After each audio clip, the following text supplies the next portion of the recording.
Iphini lomqeqeshi we-Kaizer Chiefs uCedric Kazi lithe iqembu lizoyilungisa ingxabano emayelana nokwenqaba kukaNozinto Fiyanto Ntwari ukuthi akhishwe ngaphambi kokukhahlelwa kwamaphenathi.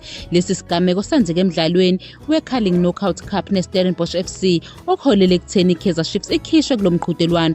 Njengoba umdlalo ubudlalelwe eCape Town Stadium uphothulwe ngokulingana kwamagoli, ithimba lezobuchwepheshe lizame ukufaka uNozinto Bruce Mvumi endaweni kaNtwari sekukhahlelwa amaphenathi. Nokho lo mdlalo neminyaka engu-25 ubudala odabuke eRwanda wanqaba waphetha ukukhishwa nokuphoqa ithimba labaqeqeshi ukuthi limnyeke.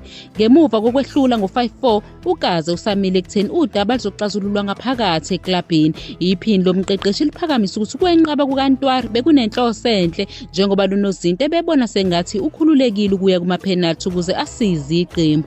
uKazi uvumile ukuthi lesi sinqumo besingesihle ngendlela obekufanele kube ngayo, waqinisekisa ukuthi lolu daba luzolungiswa ngaphakathi. Ukuhlulwa kuphinde kwafaka isikhathi esinzima kumakhosi abesehlulwe imidlalo emine nganqoba emqhudelaneni yasekhaya.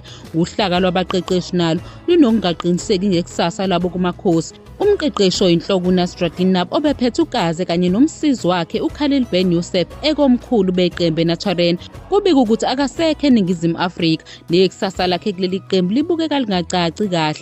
Lapho ebuzwa ngesikhundla sakhe kanye nesika Ben Yusuf, uKazi uphendule lo mbuzo wathi akubuzwe abaphathi. Uveza ukuthi yena noBen Yusuf basalokhu bengabaqeqeshi beKaizer Chiefs kuze kube yilapho bayaziswa okunye noma okunye okunqunywe ngabaphathi. Wengeze ngokuthi unesiqiniseko sokuthi bazokwazisa wonke umuntu ngesikhathi esifanele.